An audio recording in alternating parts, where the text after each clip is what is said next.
Hello everyone, आज हम 4th and 6th semester के स्टूडेंट की जो रिपीटेड क्वेरी आ रही हैं उसके बारे में बात करेंगे। वैसे ये क्वेरीज़ मैं पहले भी क्लियर कर चुका हूँ, कुछ क्वेरीज़ इसमें न्यू भी हैं कि आपका फॉर्म फिल करते टाइम सेकंड सेमेस्टर का ईयर सब्जेक्ट का ऑप्शन नहीं आ रहा, तो कुछ डाउट हैं जो मैं इस वीडियो में दोबारा से क्लियर करने की कोशिश करूँगा।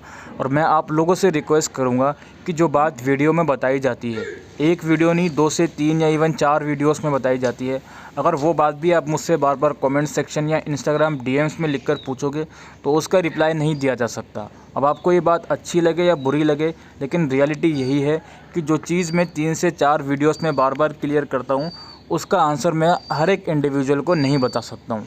आपको वीडियो देखना है पूरा तो देखिए, अगर नहीं देखना है आपको वीडियो पूरा, इवन जो चीज़ 3 से 4 वीडियोस में क्लियर है वो भी आपको नहीं देखना पूरा, तो मैं इससे ज़्यादा आप लोगों की हेल्प नहीं कर सकता हूँ। ये सिंपल सी बात है, बिकॉज इंस्टाग्राम पे और भी जेन्युइन क्वेरीज़ होती हैं जो इस प्रॉब्लम की वजह से रह जाती हैं। तो सबसे पहले हमारी बात है यार डेट शीट की। देखो, डेट शीट में एक बात बिल्कुल क्लियर है कि जो ऑनर्स स्टूडेंट हैं उनके एग्ज़ाम मई में हैं और प्रोग्राम स्टूडेंट हैं उनके एग्ज़ाम जून में हैं। ये बात तो 1 से 1.5 महीने पहले ही क्लियर हो गई थी, लेकिन उसके बाद भी कुछ बच्चे रेगुलर कॉलेज की डेट शीट को डाउनलोड करते हैं और उसका स्क्रीनशॉट शेयर करते हैं और बोलते हैं कि सर देखिए हमारे एग्ज़ाम मई में है और आप जून में बोल रहे हो। तो यार रेगुलर वाली डेट शीट जब आप डाउनलोड करोगे तो कैसे चलेगा? या तो आप व्हाट्सएप फैक्ट्री पर डिपेंडेंट हो, आप व्हाट्सएप वाली डेट शीट पर बस विश्वास करके बैठ जाते हो, आप लोग खुद से डेट शीट डाउनलोड नहीं करते हो। तो एसओएल की जो डेट शीट है वो एसओएल की वेबसाइट पर अवेलेबल है। जैसे हम एसओएल की वेबसाइट पर ये एसओएल की वेबसाइट है, कंटिन्यू टू वेबसाइट पर आप जाओगे, यहाँ पे थोड़ा नीचे स्क्रॉल डाउन करोगे तो इम्पोर्टेंट इन्फॉर्मेशन के सेक्शन में आपको डेट शीट मिलेगी, फाइनल डेट शीट।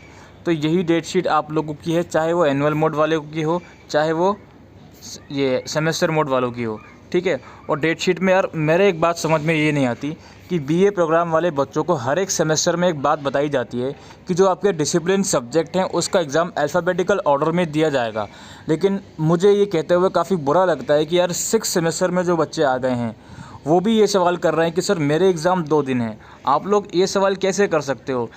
मैं अगर बीए प्रोग्राम की डेट शीट ओपन करता हूँ तो यार साफ साफ हर एक सेमेस्टर में ये बात आपको मैं बताता हूँ कि जो डिसिप्लिन सब्जेक्ट है उनके एग्ज़ाम अल्फ़ाबेटिकल ऑर्डर में दीजिए, और यहाँ पे ये बात लिखी हुई भी होती है।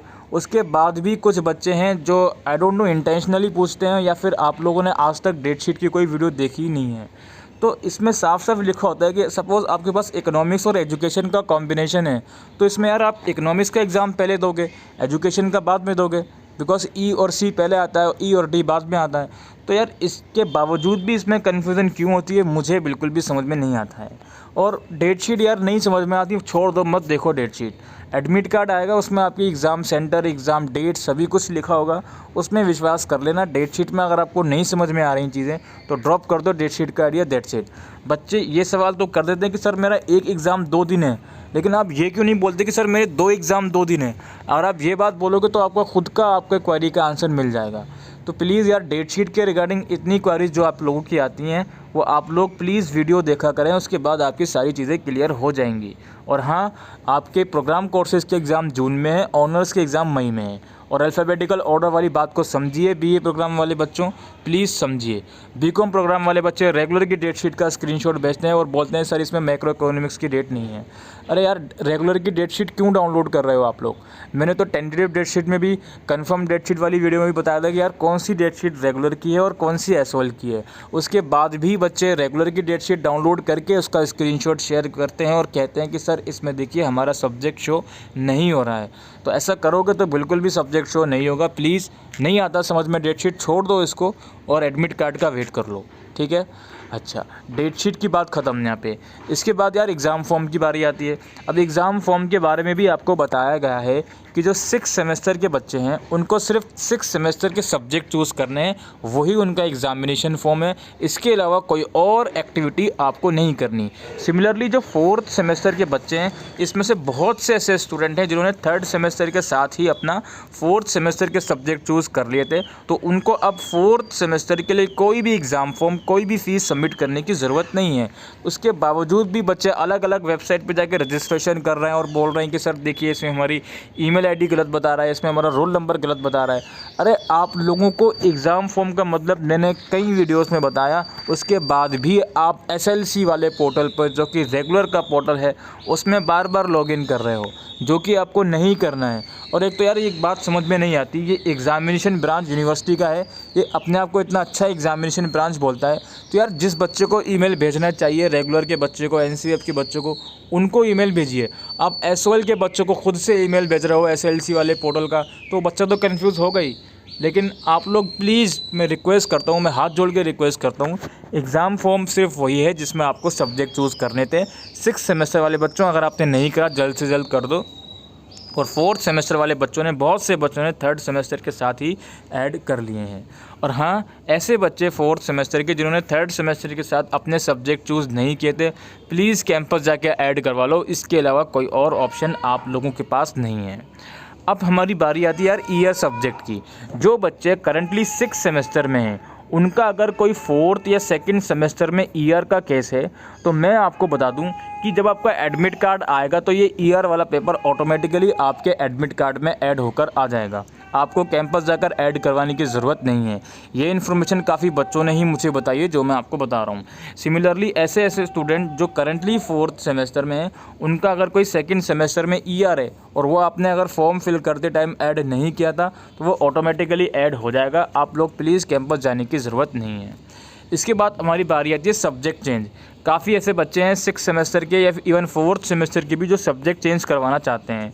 तो देखो यार, इसके लिए भी आपको कैंपस जाकर ही चेंज करवाना पड़ेगा। इसके अलावा कोई और ऑप्शन आप लोगों के पास नहीं है। डिस्क्रिप्शन बॉक्स में एक ईमेल आईडी है, अगर आप चाहो तो उस ईमेल आईडी पर एक मेल कर देना अपना, साथ में फ़ी रिसिप्ट। और फ़ी रिसिप्ट का मेरा मतलब है 6th सेमेस्टर की सब्जेक्ट चूज़ करने वाली रिसिप्ट, और 4th सेमेस्टर से फ़ी रिसिप्ट का मेरा मतलब है जो 3rd सेमेस्टर की फ़ी रिसिप्ट है। ठीक है, तो वो साथ में अटैच कर देना, और अपना एसओएल का रोल नंबर और अपना नाम और जो भी सब्जेक्ट आप लेना चाहते हो, चेंज करना चाहते हो, वो मेंशन करके उस ईमेल आईडी पर एक बार ईमेल कर देना।